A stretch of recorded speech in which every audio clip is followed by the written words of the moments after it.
jiran dia dapat, nikmat jiran dia dapat. Jadi kita kuat ibadat. Sudah tentu akhlak kita kat Mekah, hati kita bersih tu kan. Mak bapak kita pada tempat yang sewajarnya. Asyrafil anbiya'i wal mursalin wa ala alihi wa sahbihi ajma'in. Subhanaka la ilma lana illa ma 'allamtana innaka antal alimul hakim. Wa la haula wa la quwwata illa billahil aliyyil azim. Amma ba'd. Yang dikasihi pengurusi majlis, pengurusi surau Al-Falah, seterusnya barisan jawatan kuasanya, Ashabul Fadilah, Tutu Imam, Datuk-datuk, datin-datin, muslimin muslimat, hadirin hadirat, anak-anak yang dirahmati Allah sekalian. Alhamdulillah, sedar tak sedar, masa berjalan begitu pantas sekali. Bagaimana takwim hijri menunjukkan kita hampir kepada Rabiul Awal. Itulah pantasnya masa kita. Jadi sudah menjadi kelaziman bila mana bulan Rabiul Awal, kita kadang-kadang sampai 14 kali ataupun 15 kali dengar ceramah Maulidur Rasul sallallahu alaihi wasallam.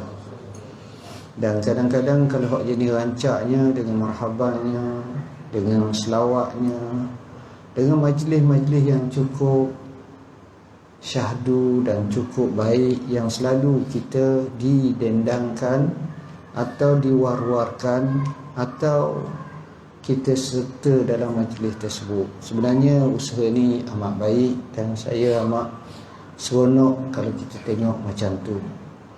Malam ni saya nak buat sikit kelainan.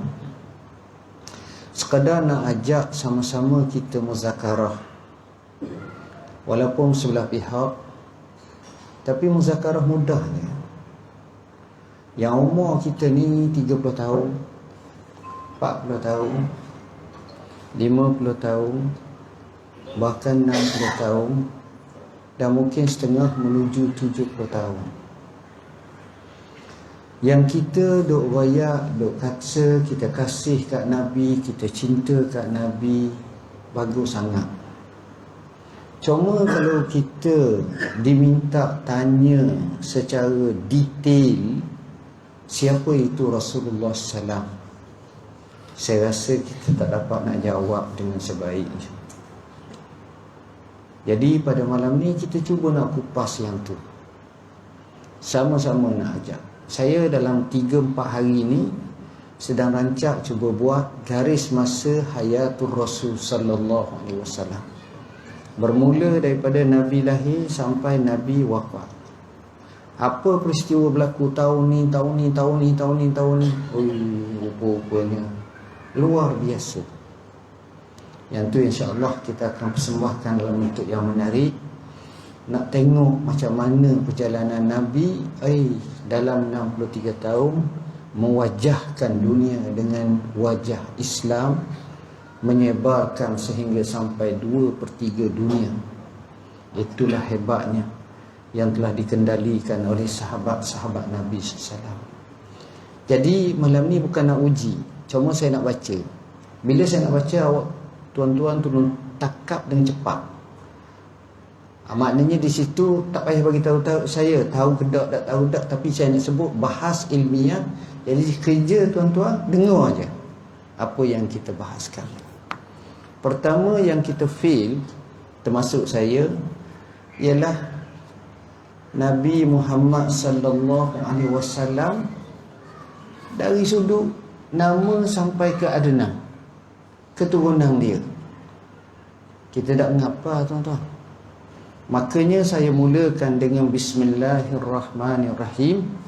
Nabi kita bernama Muhammad sallallahu alaihi wasallam bin Abdullah bin Abdul Muttalib bin Hashim bin Abdul Manaf bin Qusay bin Kilab bin Murrah bin Ka'ab bin Lu'ay bin Ghalib bin Fihir bin Malik bin Nadr bin Kinanah bin Khuzaimah bin Mudrikah bin Ilyas bin Mudar bin Nizar bin Ma'ad bin Adnan. 21 lapis. Inilah yang diriwayatkan oleh Imam Bukhari. Adapun selepas daripada itu, maka ulama khilaf, kebanyakannya tidak dapat memastikan kesahihannya. Jadi kalau kita boleh ingat, yang tu pun baik. Nabi kita, tanda kita kasih dan kita cinta. Gelaran Nabi kita ialah Muhammad dan gelarannya Al-Amin. Gelaran dia Al-Amin. Apa makna? Kepercayaan. Kenapa Nabi Muhammad? Kerana tafaul. Apa makna tafaul? Kerana harapan, sebab nama tu doa. Bila ditanya oleh orang kepada ibu Nabi atau oleh orang ramai Quraisy masa tu kepada datuk Nabi, yang nama tu asing, tak ada orang nama Muhammad, tak ada sangat masa tu, tak ada.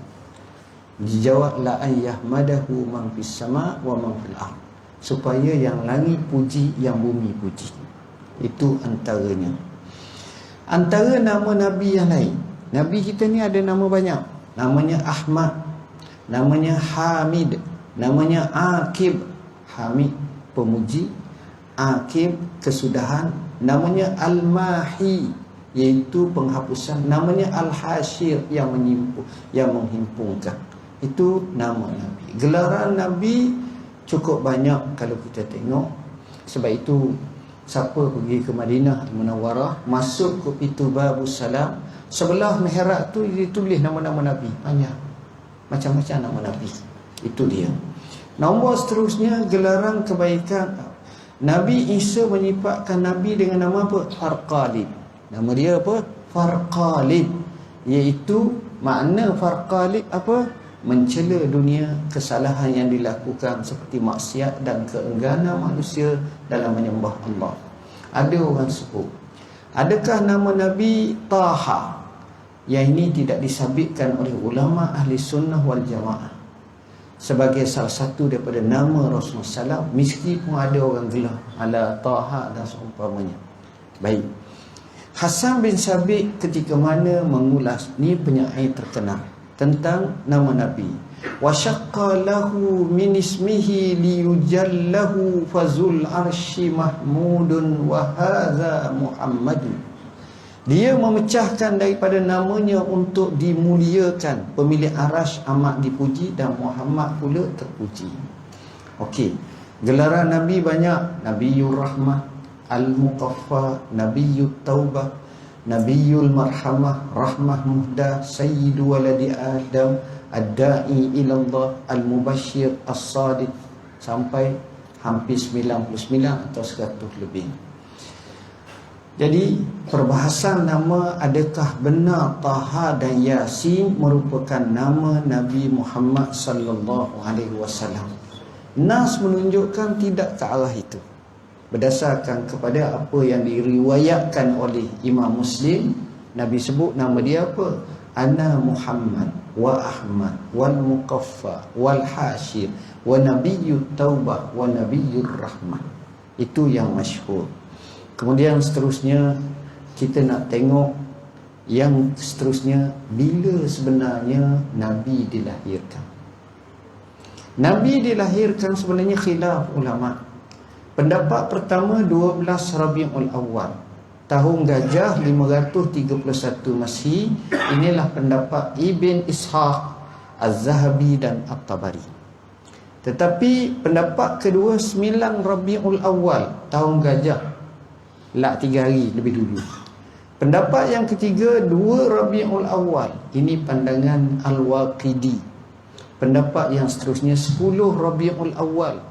Dan pendapat yang kelima adalah 8 Rabiul Awal. Ada kata 2, ada kata 8, ada kata 9, ada kata 10 dan ada kata 12. Yang 8 ini pendapat dalam Sifatus Safwah, iaitu pendapat Ibn Abdul Bar dan Imam Nawawi dan Al-Baihaqi. Banyak pandangan. Jadi cuma guru kami Syekh Syed Ramadan Al-Buti berkata, kalau tengok betul-betul Nabi lahir tu Nabi sebut sepakat ulama tak ada khilaf Nabi lahir pada hari Isnin. Yang ini sepakat. Sebab Nabi kata wulitu yaumal isnin, wulitu fi, aku dilahirkan pada hari Isnin. Kalau betul kalender masa tu hari Isnin, jatuh hari Isnin adalah 9 Rabiul Awal. Inilah pandangan ahli falak Mesir yang terkemuka, yang disebut oleh ramai ulama. Baik. Pertama, tahun kelahiran. Ada kata tahun tu tahun gajah. Mereka khilaf. Peristiwa Abrahah dihancurkan oleh tentera ababil, burung, bila masa hari tu ke ataupun masa mana? Sebenarnya ia berlaku selepas 40 hari daripada serangan tentera bergajah. Pendapat kedua 50 hari. Berkenaan dengan tahun gajah ini, inilah pendapat ramai ulama seperti Ibn Ishaq, Ibrahim Al-Munzir, Ibn Dihyah, Ibn Jauzi, Ibn Jazzar dan Khalifah Ibn Khayyat menukilkannya dengan ijma' tahun gajah. Kita lah macam orang kata, bila kau lahir? Tahun Jepun mari Malaysia. Sebab apa? Sebab masa tu suhu, jadi orang akan nisbah tahun tu lebih dekat. Bila awak ni di Aceh, dia kata masa tsunami. Jadi kita pun tahu 2004 contohnya. Bila Boh Kelantan 2014 contohnya. Maknanya kita akan sebut peristiwa-peristiwa besar. Maka begitu kat zaman dulu tahun gajah. Kedua, bulan kelahiran. Pendapat yang masyhur Rabiul Awal. Macam kita sebut 5 pendapat tadi, Rabiul Awal. Cuma ada juga pendapat kata bulan Safar. Pendapat ini adalah lemah. Hari kelahiran hari Isnin. Hari bulannya pula mengikut yang saya sebut tadi, Syekh Muhammad Sulaiman Al-Mansufuri dan ahli falak terkenal Mahmud Bashar yang dinyatakan dalam kitab Nurul Yaqin jatuh pada 9 Rabiul Awal 20 April 571 Mesir. Itulah mengikut pandangan yang sebenarnya.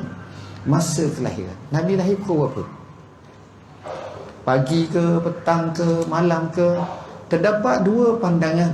Pandangan pertama ketika fajar hampir menyingsing. Ini pendapat Az-Zubair Ibn Bakar.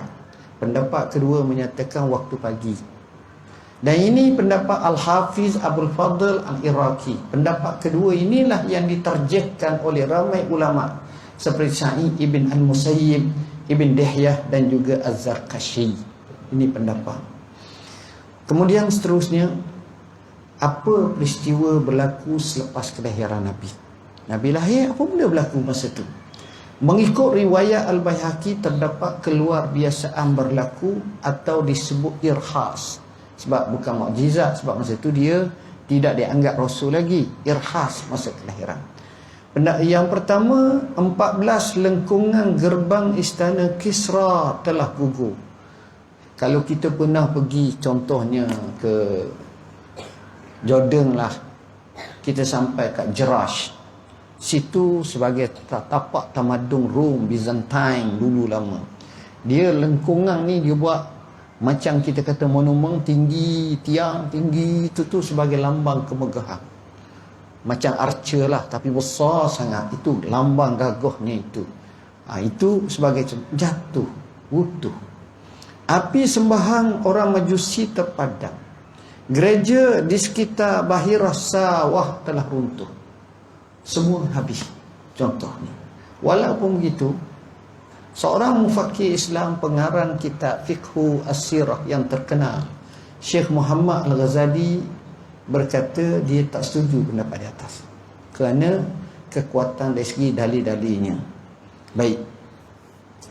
Tempat lahir Rasulullah SAW. Rasulullah lahir di mana? Tanpa disyakkan lagi, Nabi lahir di kota Mekah. Pendapat menyatakan Nabi lahir di rumah Abi Talib di Syekh Bani Hashim. Syekh ni maknanya, kalau kita tengok di Mekah berbeza dengan Madinah. Madinah tanahnya landai, kecuali adalah 2-3 uti bukit yang besar. Bukit Uhud, Bukit Air dan Bukit Saur. Yang Nabi kata ma baina air wa saur. Tapi di Mekah bukit bukau banyak. Termasuk kita nak tahu nak sa'i tu, Itu tu daripada Safa sampai ke Marwah. Tu bukit tu. Bukit Safa dan Bukit Marwah asal-asalnya. Dan banyaklah bukit orang duduk ni. Jadi Syekh ni maknanya lereng-lereng bukit. Itu maksud dia. Bidang yang menyambut kelahirannya pada ketika itu ialah Asy-Syifa. Orang tanya siapa hak tukar sambut Nabi? Asy-Syifa. Asy-Syifa ni siapa dia? Ibu kepada Abdurrahman bin Auf, sahabat Nabi. Penulis menyebut beberapa tempat yang lain. Ada kata dilahirkan di Syekh Bani Hashim. Tadi Umar Abi Talib. Seperti dihikayatkan oleh Az-Zubair. Pendapat yang lain Nabi lahir di Radam. Radam ni kalau daripada Mekah kita nak pergi ke Madinah Al-Munawwarah, ada satu tempat namanya Radam. Alif lam ra da mim, Ar-Radam. Dan ada sebab mereka menyatakan Nabi lahir di Usfan. Usfan ni kita lalu daripada Mekah nak pergi ke Madinah, tak jauh lah daripada kota Mekah. Di situlah tempat Nabi lahir, namanya Usfan. Orang Arab aja UFSEN, Usfan gitulah. Usfan. Baik. Ibn Katsir berkatakan, dikatakan Rasulullah menghadiahkan rumah tersebut kepada Aqil bin Abi Talib. Aqil siapa dia? Sepupu dia. Rumah hak tempat Nabi lahir ni. Baik. Seterusnya kita nak tengok, adakah Rasulullah SAW dilahirkan dalam keadaan berkhitan? Sunat ke tak? Masalah ini. Ulama telah khilaf kepada 3 pendapat. Pendapat pertama, baginda dilahirkan dalam keadaan berkhitan, sebagaimana pendapat Abu Abdullah Muhammad ibn Utsman Al-Khalili. Yang ni yang masyhur kita dengar. Yang kedua, baginda dikhatamkan pada hari pembedahan dada oleh malaikat Jibril semasa di bawah penjagaan Halimatus Sa'diyah, sekitar umur 4 tahun. Ini pendapat kedua. Pendapat yang ketiga, baginda dikhatamkan oleh datuknya Abdul Muttalib pada hari ke-7 kelahirannya, sebagaimana pendapat Ibnu Abbasin radhiyallahu anhuma. Ini hak sebenarnya, hak yang masyhur. Baik. Rasulullah SAW dilahirkan sebagai anak yatim. Mengikut riwayat yang paling masyhur, Nabi lahir selepas 2 bulan kematian bapanya. Bapanya wafat 2 bulan, baru Nabi lahir. Dan Rasulullah SAW dilahirkan selepas itu. Ada juga pendapat kata Rasulullah lahir dulu, selepas itu barulah bapanya meninggal dunia. Kenapa Nabi Allah yatimkan dia? Kata Abdul Hamid Kish, supaya dia menyatakan hatta yakul Rabbi Rabbi wala yakulu Abi Abi. Supaya Nabi akan sebut Tuhanku Tuhanku, dia tak sebut Abahku Abah. Kenapa? Supaya campur tangan didik Nabi ni bukan manusia, Tuhan. Sebab itu Nabi kata adabani Rabbi fa ahsana ta'dibi. Dan begitu juga pandangan ulama, berlaku keyatiman bukan secara kebetulan tetapi mengikut takdir ilahi dan hikmah. Ini memberi privilege, memberi semangat kepada anak-anak yatim. Kamu jangan pusing, kamu jangan sedih. Rasul yang termulia pun lahir dalam keadaan yatim. Kalau nak baca tokoh ulama yang lahir yatim ramai. Al-Imam Asy-Syafi'i yatim, Al-Imam Malik yatim, Al-Imam Abu Hanifah yatim, Al-Imam Abu Yusuf yatim, Al-Imam Al-Bukhari yatim. Guru yang terkemuka di dewasa ini, Syekh Dr. Yusuf Al-Qardawi yatim. Dia cerita semua. Dan ramai lagi tuan-tuan. Kemudian kita tengok Nabi SAW di perkampungan ataupun badawah. Sejarah menunjukkan Rasulullah SAW dipelihara oleh keluarga Bani Sa'd. Nama ibu susuannya Halimah binti Abi Zu'aib, isteri Al-Haris bin Abdul Uzza yang digelar sebagai Abi Kabsyah. Sebab itu kadang-kadang Nabi kata anak ibnu Abi Kabsyah, aku anak kepada Abi Kabsyah. Anak di situ maknanya aku dipelihara oleh keluarga angkatku, keluarga susuku. Abah susuku namanya Abi Kabsyah, atau nama sebenarnya ialah Al-Haris. Ini dia. Kenapa macam tu? Sebab dia menjadi budaya, tradisi orang Arab ni. Nak pelihara anak ni, bila sudah lahir dia pelihara, kemudian dia akan wakil kat orang, kemudian dia letak di kampung dulu. Pertama dari segi tumbuh sarang dia. Kedua dari segi suasana kampung tu.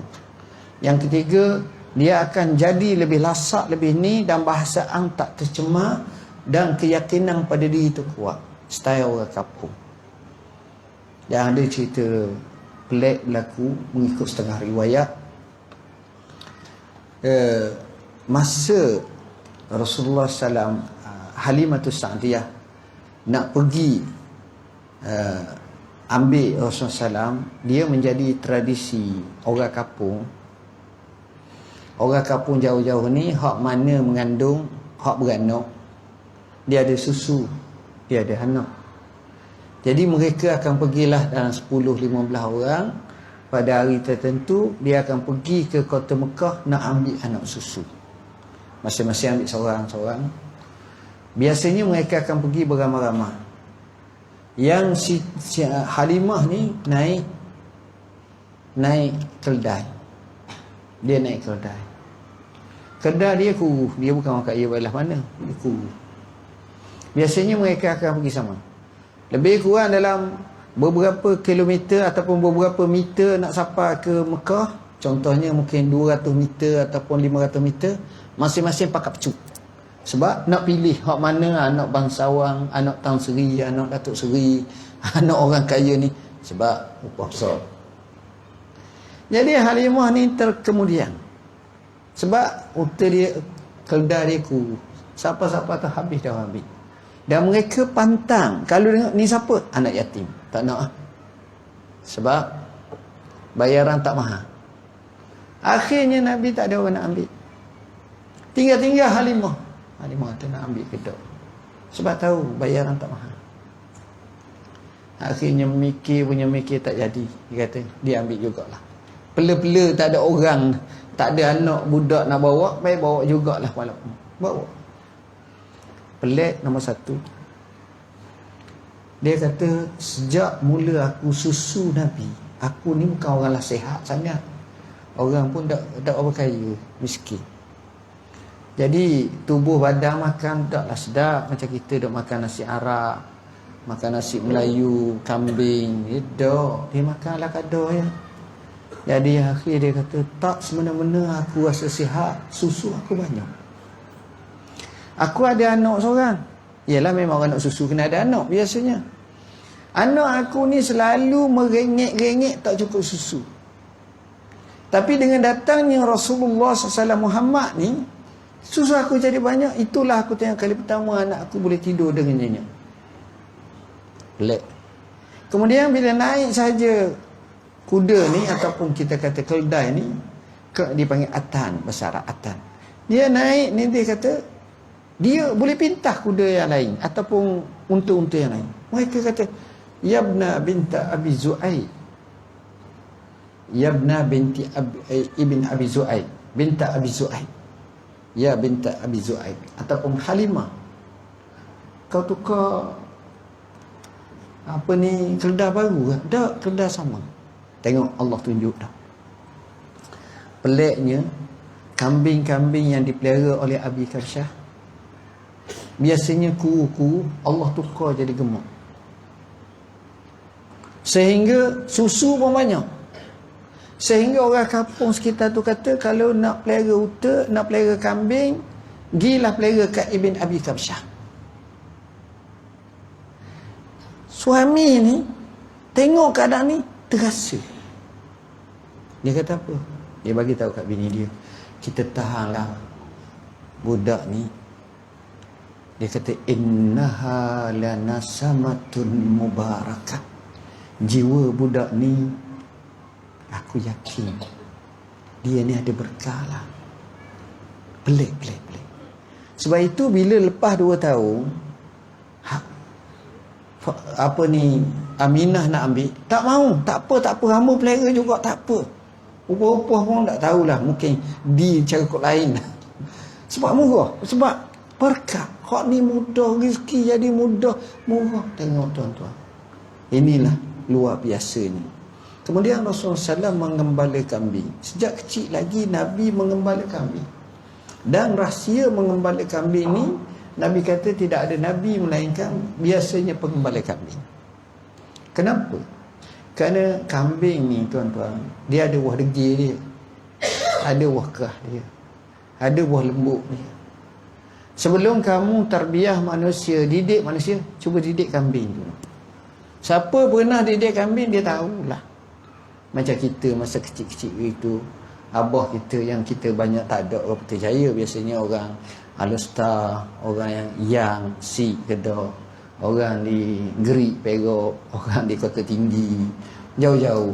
Jadi kadang-kadang kita tengok suasana bila kambing, dia lain. Bukan vlog macam kita ni, dia lain cara dia. Kesannya cukup besar. Kemudian seterusnya saya nak baca satu sahaja sifat Nabi. Sifat Nabi ni orang macam mana? Nak kenal kot Nabi kita ni. Di sini saya nukilkan ada dua pandangan, tapi saya nak ambil satu je dulu. Masa tak sempat.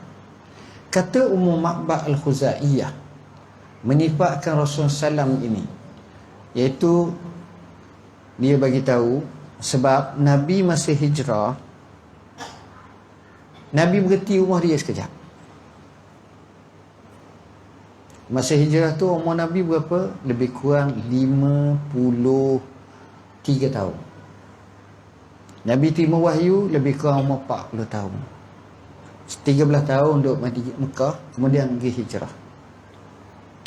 Cuma Nabi ni Allah jadi rambut dia hitam, dia tak ada ubang, sikit saja. Sedangkan Abu Bakar lebih muda pada dia 2 tahun, ubang penuh. Sebab itu orang Arab kata Abu Bakrin syaikhun yu'raf wa Muhammadun sallallahu alaihi wasallam syabun la yu'raf. Apa makna? Maksudnya Abu Bakar ni syekh yang ternyata nampaknya ketuaannya, sedangkan Nabi SAW nampak pemuda yang tak nampak tua pun dia. Itu dia. Sedangkan Nabi lebih tua. Dia kata bila dah mari orang lelaki ni, Abu Bakar yang banyak bercakap ini, Nabi diam banyak. Dan antara yang peliknya, dalam kandang tu ada seekor kambing betina, di mana kambing tu tak ikut yang dibawa oleh Abu Ma'bad untuk pergi mana? Untuk pergi gembala, beri makan.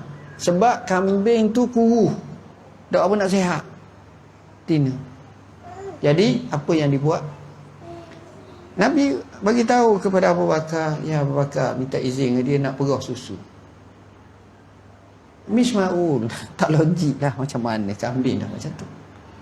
Kawan ni tercengang, dia kata, wak mari, apa nama ni, bekas besar, buat. Nabi pun perah dengan tangan yang mulia dia, bismillah, keluar susu dengan sebanyak-banyaknya. Puak-puak ni makan kenyang, kambing pun jadi sihat selepas pada tu. Yang peliknya lagi, boleh bagi pula pada tuan rumah. Jadi kawan ni tenganga mulut, wow. Dia perempuan. Ada orang zaman dulu, perempuan tak cakap dengan lelaki. Jadi dia ada hak, dia tak boleh nak cakap. Bila suami dia balik, dah dia duduk jauh pada orang, oh dia suka sangat. Dia cakap apa? Ada orang pelik datang tadi. Dia fokus kepada Nabi. Dia kata apa? Seorang yang ketara keseriaannya, nampak nyata. Maknanya nampak hebat dia, ialah Rasulullah. Kemudian katanya lagi, putih wajahnya. Putih Nabi ni, dia putih ni banyak. Ada putih pucat, ada putih leukemia, ada putih sakit, ada putih kuning. Nabi ni dikatakan putih merah. Arab, Quraisy, okay. Baik akhlaknya, tidak merasa beban oleh badan yang besar. Dia maknanya bukan jadi gemuk, jadi nak bangun pun payah, nak gerak pun payah, bukan gini orang gempal pun bukan. Nabi bukan jenis macam tu. Bukan macam tu. Tidak boleh dipelekehkan kerana kepala yang kecil. Kepala dia dengan tubuh dia ngam. Ada orang tu nampak kepala besar, tubuh kecil. Ada orang tu tubuh besar, kepala kecil. Nabi ni comel orangnya, kemah. Okey. Kemudian indah rupa paras dan menarik perhatian. Rupa paras dia comel. Rasulullah ni orang comel, cantik. Yang ini kita tak boleh nak ikut. Tak perlu kita buat plastik surgery kata nak aku nak comel macam Nabi. Tak payah. Yang kita bentuk wajah semua kita tak disuruh ikut. Ikutnya akhlak. Yang tu. Kemudian katanya lagi, luas dan tampak jelas mata putih dan mata hitamnya. Dalam erti kata lain, mata putih dia putih betul, mata hitam dia hitam betul. Ni masa mana? Masa kita tengok budak baru lahir. Saya selalu duduk tengok budak baru lahir sebab duduk tahnik. Saya duduk tahnik. Tengok Allah kata comel budak. Kalau tengok mata tak, kita ni mata hak putih pun merah. Kurang sikit pada Izzat Adoh lah. Izzat Adoh teruk sangat tu. Ialah makna tidur mata merah ni. Tak berapa mata kita ni. Dia penjagaan mata pun kurang. Dah tengok iPad tiap malam. Ada TV apa semua kali. Lain. Dia, mata dia tu. Mata comel. Mata comel. Kemudian katanya lagi, rambutnya lebat. Oh, rambut dia lebat. Rambut dia tu penuh lah. Tak jarang macam nak hawa ke botok. Tak. Suaranya serak-serak basah. Suara Nabi serak-serak basah. Serak-serak basah ni memang luar biasa. Bukanlah macam Ramli Syarif sangat pun. Tu nyanyi dia. Suara dia hebat semua. Suara dia serak-serak basah. Lehernya jinjang. Tinggi. Leher tinggi. Tak khelok. Ada kata pandok. Tak. Dia comel. Mata hitamnya sangat ketara. Mata hitam dia memang hitam sungguh lah. Nampak ketara. Tampak orak lengannya. Kata orang nampaklah sasa tu. Orak lengan tu. Alisnya nipih. Ni. Nipih ya panjang. Keningnya bersambung. Keningnya ni sambung. Rambutnya sangat hitam. Oh, hitam sungguh rambut dia. Kalau dia diam, nampak nyata kehebatannya. Dan kalau dia berbicara, dia bercakap, dia buka mulut, nampak nyata keterampilannya. Maknanya orang putih kata he was born to be a leader tu memang betul sungguhlah. Nampak hebat. Cakap tu lain. Manusia paling menawan dan paling menarik jika dipandang dari jauh. Tengok jauh, kemak. Paling cantik dan manis daripada dekat. Kita tengok jauh comel, dekat uduh ke? Ingat itu banyaknya. Orang kata kau ni dalam gambar aku tengok lawa. Luar, uduh ya. Jarang, luar comel, dalam gambar uduh jarang. Biasanya hak dalam gambar lawa. Luar tu, lebih kurang je. Tu. Kata-katanya manis. Dia cakap memang Nabi ni tuan-tuan. Dia cakap bahasa Quran.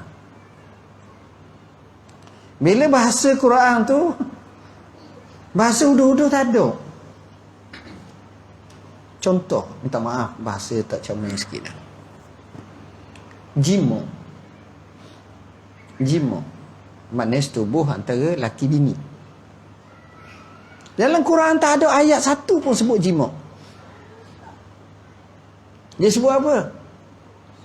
Ya betul. Pertama, mubasyarah. Fal'ana bashiruhunna. Kedua, dia sebut apa? Sebahagian ulama' menafsirkan aula mastumun nisa. La mastum. Ada kata la mastum, ada kata jamak tumuhun. Gitu je. Tapi orang faham. Nabi sendiri, kalau dia sebut ayat izal takal khitanani wajabal ghusl, contoh, bila mana dua khitan itu bertemu wajib mandi. Apa makna? Maknanya lelaki setubuh perempuan. Tapi tak sebut kalimah itu. Bahasa. Mana bahasa dia? Saya tengok pelik. Dia tak bagus. Ini kan main. Sebab itu Nabi SAW kata, laisal mu'min bitta'an walal la'an.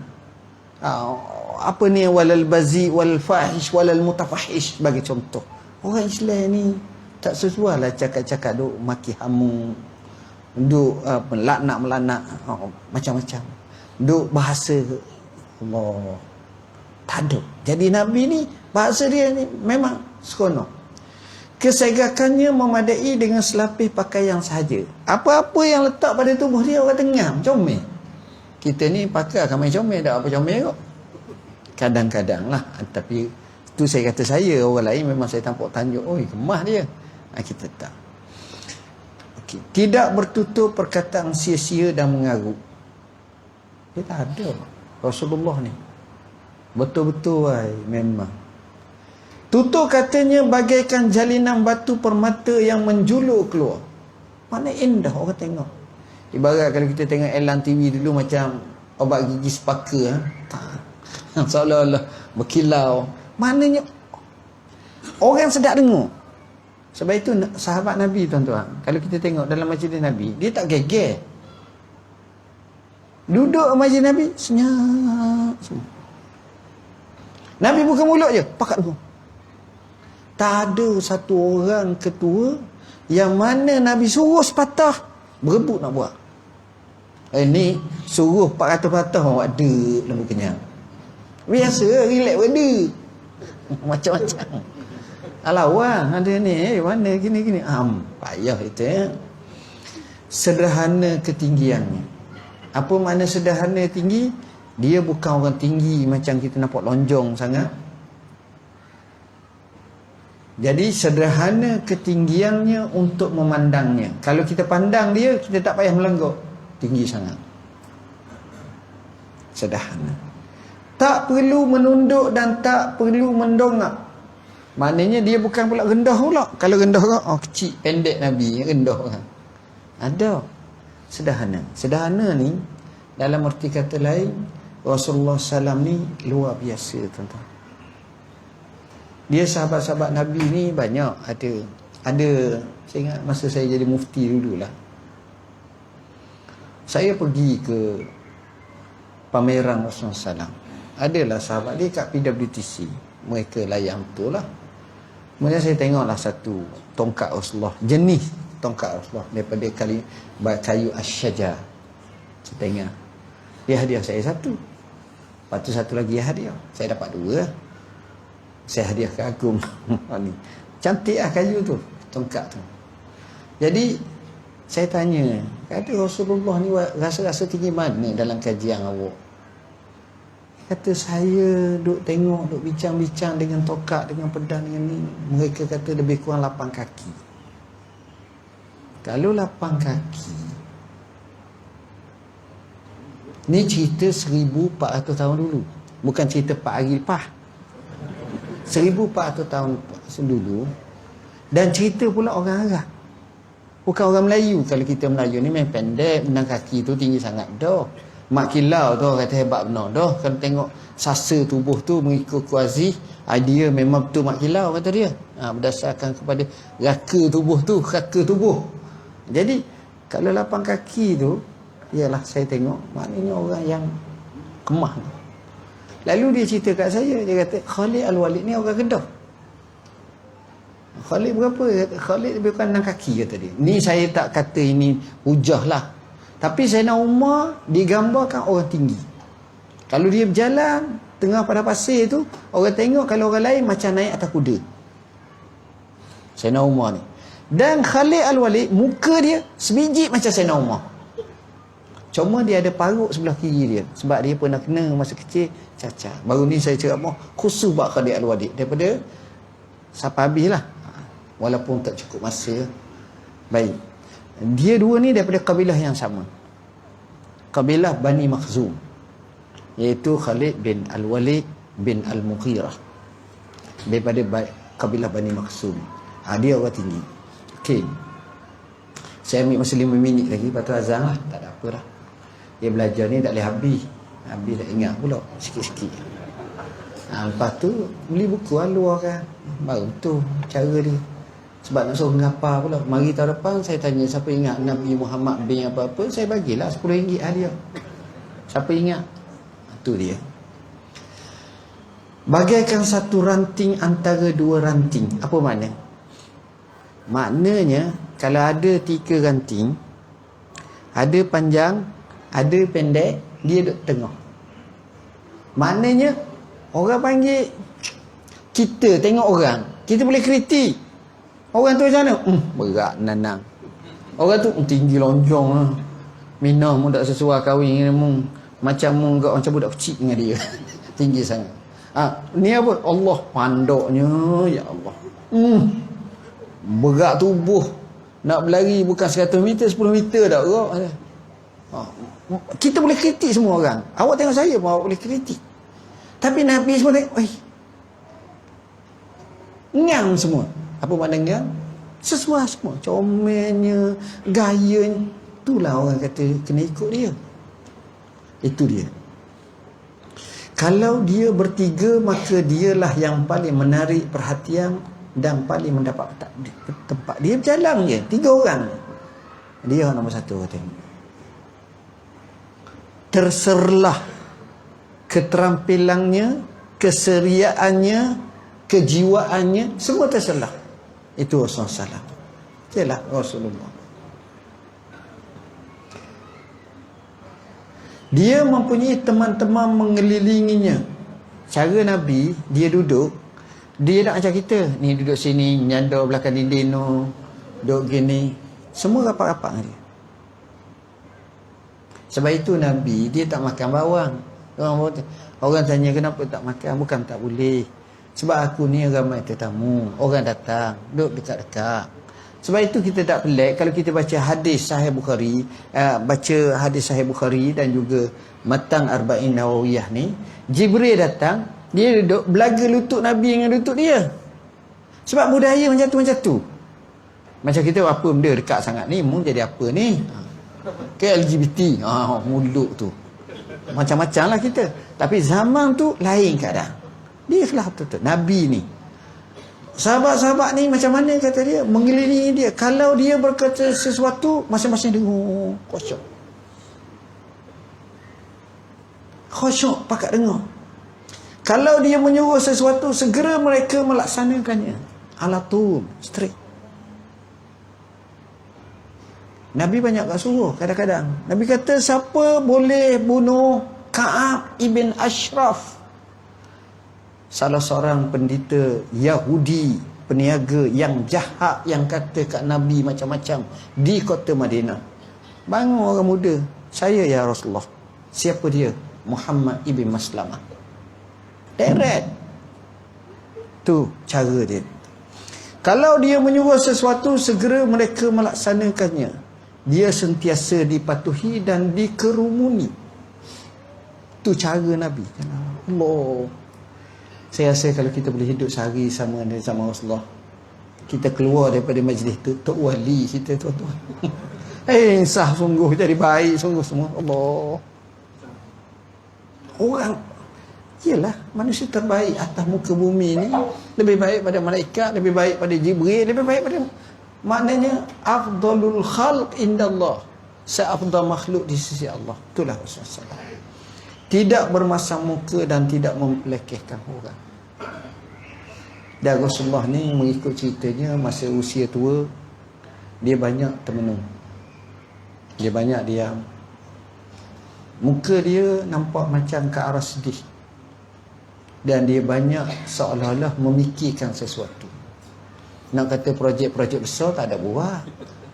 Kata bengkrak-bengkrak tak ada. Tapi itu Rasulullah SAW. Sebenarnya saya nak cakap banyak, tapi oleh kerana sini Putrajaya, tempat ramai orang cerdik, memadailah apa yang saya baca. Ada separuh lagi. Tuan-tuan tolong beli, baca. InsyaAllah nipis saja. Bersama ni kalau nak lekap sirah Nabi oleh Safiur Rahman Mubarak Firi. Nabi kuat tahajud, kita nak kuat tahajud. Dan kita cerita macam mana cara tahajud. Lain kali tahun depan lah pula mari kita setahun sekali orang daerah. Jangan banyak sangat. Okay. Masa peliharalah. Ni time management, quality time. Nota anakku. Gitu juga. Dan buku yang antara yang saya suka, inilah doaku. Banyak kisah-kisah. Dan dalam buku hadis 40 ni amat sesuai lah kalau buat pengajaran di sini untuk kita baca, insya-Allah. Sekadar itu, mohon maaf bahasa yang saya guna tidak sesuai. Aku qauli hadza wa astaghfirullahalazim li wa lakum. Bismillahirrahmanirrahim. Allahumma fakihna fid din wa ta'wi Allahumma ja'alna min tabi'in ahsana. Wassallallahu alaihi wasallam Muhammadin wa alihi. Wassalamualaikum warahmatullahi wabarakatuh.